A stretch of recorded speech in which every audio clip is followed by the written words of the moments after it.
Hey, tailgaters! Ross of the Pigskin Tales podcast here.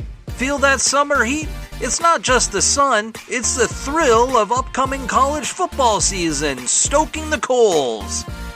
So get ready for the season. Dive into the history books with Homefield, the premium collegiate apparel brand from Indianapolis. Homefield crafts incredibly comfortable gear designed with iconic vintage nods over 150 colleges. A library of history right on your chest. Homefield is the Indiana Jones of collegiate apparel, uncovering hidden gems from school archives. Unique mascots, logos, and even unforgettable moments frozen in time. Visit homefieldapparel.com and shop the archives. Homefield Apparel, where comfort, nostalgia, and the spirit of college football history unite. Again, that's homefieldapparel.com.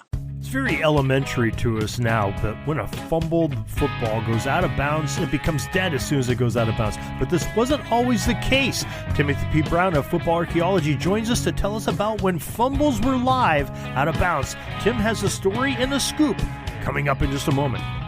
This is the Pigskin Daily History Dispatch, a podcast that covers the anniversaries of American football events throughout history on a day-to-day basis. Your host, Darren Hayes, is podcasting from America's North Shore to bring you the memories of the gridiron, one day at a time. So as we come out of the tunnel of the Sports History Network, let's take the field and go no huddle through the portal of positive gridiron history with pigskindispatch.com. This podcast is part of the Sports History Network, your headquarters for the yesteryear of your favorite sport. You can learn more at sportshistorynetwork.com. Hello, my football friends. This is Darren Hayes of pigskindispatch.com. Welcome once again to the Pig Pen, your portal to positive football history. And we have another great evening with Timothy P. Brown of Football Archaeology discussing one of his great tidbits that he shares with us each and every evening on Twitter and on email. Tim, welcome back to the Pig Pen. Hey, thank you, Mr. Hayes. Look forward to chatting once again about oblate spheroid stuff.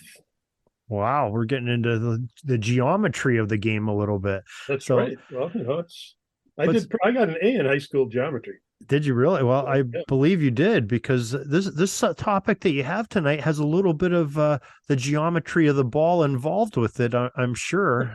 You never know which way that ball is going to bounce, and you have a very interesting subject that of football from yesteryear that we probably wouldn't recognize today. If we saw this happen and officials let it go, we would be screaming and ripping our hair out from the stands and throwing things at our TV set. So why don't you share with us the topic tonight and the story behind it? Yeah, so the issue here is that when football began, it they basically adopted a rule from rugby that when the ball went into touch, what we now call out of bounds, the ball remained live. So it, for us now, we think, the ball's out of bounds, so it's dead. Well, no, that wasn't the case. And so if you think about it, it's comparable to the original rules for scoring a touchdown. When you got into the end zone, you had to put the ball, the guy with the ball had to touch the ball down to the ground, which they touched it down, which is why we call it a touchdown. And so, until he did that, the ball remained live. And so they had much the same rule in place for the ball, crossing the boundary line and, on the sidelines, not just the end lines or the goal lines, that in order for the ball to become dead, somebody on one of the two teams had to be out of bounds and touch the ball to the ground. So that's when the ball went dead. So it's just one of those things where, we just can't fathom that. But when you think about it, the consequences of that rule meant that if the ball went tumbling out of bounds, there could be obstacles, out of bounds. There, depending on the field, there could be trees. There could be players on your side or on the opposing side. There could be water buckets. There could be carts and cars and horses and buggies and running tracks box. A lot of the fans, you see some of those games where the fans are right on the sideline. Yeah. This could really cause some calamity there. Yeah, I mean, there are a lot of fields, I mean, virtually every field early on, where the sidelines, and I've got a bunch of pictures of these. The sidelines are just ropes. There's a rope, and even the rule book talks about, people behind the ropes. They're talking about fans behind the ropes. And, because they were just roped off, not, they weren't, anyways. There's even a great story. In 1892, the University of Chicago took a train across the country, went out to play Stanford a couple times, and they got a couple of other games in there. But they were playing, Stanford in San Francisco, and the ball went out of bounds and bounced over a fence. And one of the Stanford players was starting to go for it, and Chicago had a guy who was a hurdler on the track team, and he hurdled the fence and ended up getting the ball before the Stanford guy could. But if you just think about it, and in the tidbit itself, I've got some images like you described of the fans on the perimeter. I've got a picture of the University of Maine. They had a 25-piece band, sitting right along the sideline, so the ball could have gone, running in there, and, the sousaphone or tuba player or piccolo player or whatever could have gotten in the way. Yeah. Your image of the Iowa State game with the fans on it. I think there's fans like 5 deep all the way around the field. It looks like it's surprised that if you were standing on the outside, you wouldn't be able to see any of the players. That's for sure. Yeah. And there weren't, if you went and got concessions, there weren't, TV screens up there showing you what was going on either. So anyways, all that continued until like 1926. And that's when they finally, they changed the rule. And at that point, they made it so that the last person to touch it, their team, got possession of it once it was out of bounds. And then later on, it was the last team to possess the ball while in bounds. So initially it was touch, then it became possession, before it went out of bounds. So anyways, it's one of those old time rules that you just can't believe was in place, but it made sense, from based on the game's origins. But I just can't imagine some of the things that must have happened. The guys fighting and everything to get to the ball amid crowds and fans and teammates and whatever. Yeah, it had to be. Now, I just want something for clarification that you said early on. Now, the rugby term for being in touch, you're saying that's when the man's on the ground touching the ball. That's when the ball's in touch, or when it goes out of bounds, it's in touch. So out of bounds was in touch. So, and the sidelines were called the touch lines.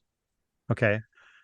So, that was just for whatever reason. I mean, and so it gets a little bit confusing too, just, but so I'm not sure exactly why they called it in touch, but they did. And then, but that was for the sideline. So that's the out of bounds side. And then, once you cross the goal line, you still, old time films and even in rugby today, you sometimes you see the guy, he'll kneel down and plant the ball to the ground. That's what was the case in football too. You had to for the touchdown. I was just trying. I was looking more from the sideline, what we call the sideline point of view, seeing in touch, seeing if there was a correlation to try to understand it better. So, okay, hey, that's great stuff as always. That's definitely a fascinating thing, and it's we really look forward to us today, like we said at the beginning, for a ball to go out of bounds and people, 22 guys chasing it through the trees, the crowds, the bleachers, everything else. It's really quite a mess. Remember, when this stuff was when it was really early on happening, the refs didn't have whistles yet.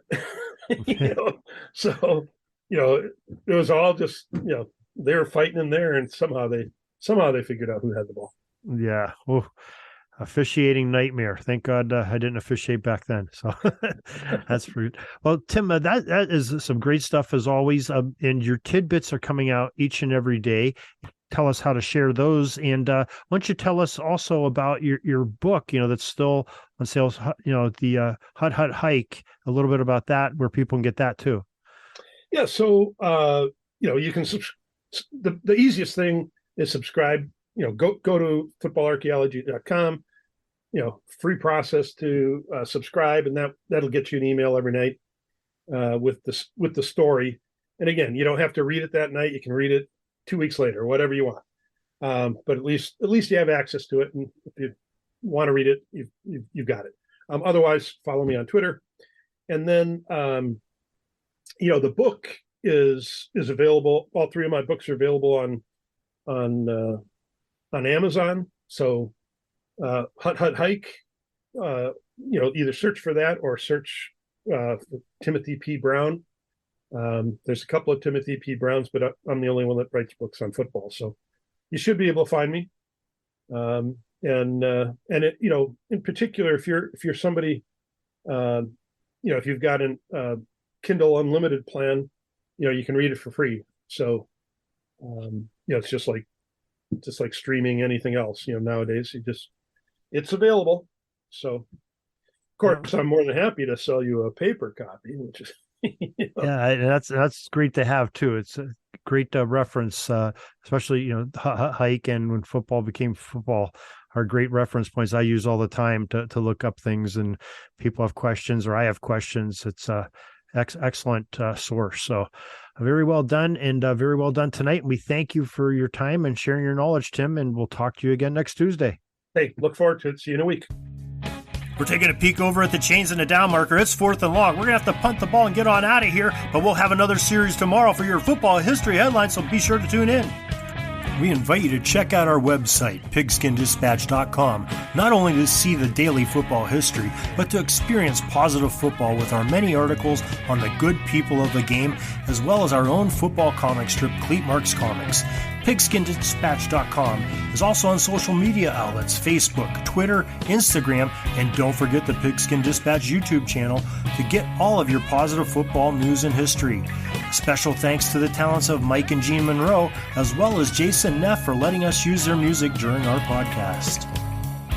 PigskinDispatch.com is a proud affiliate of the Sports History Network, the headquarters of sports yesteryear.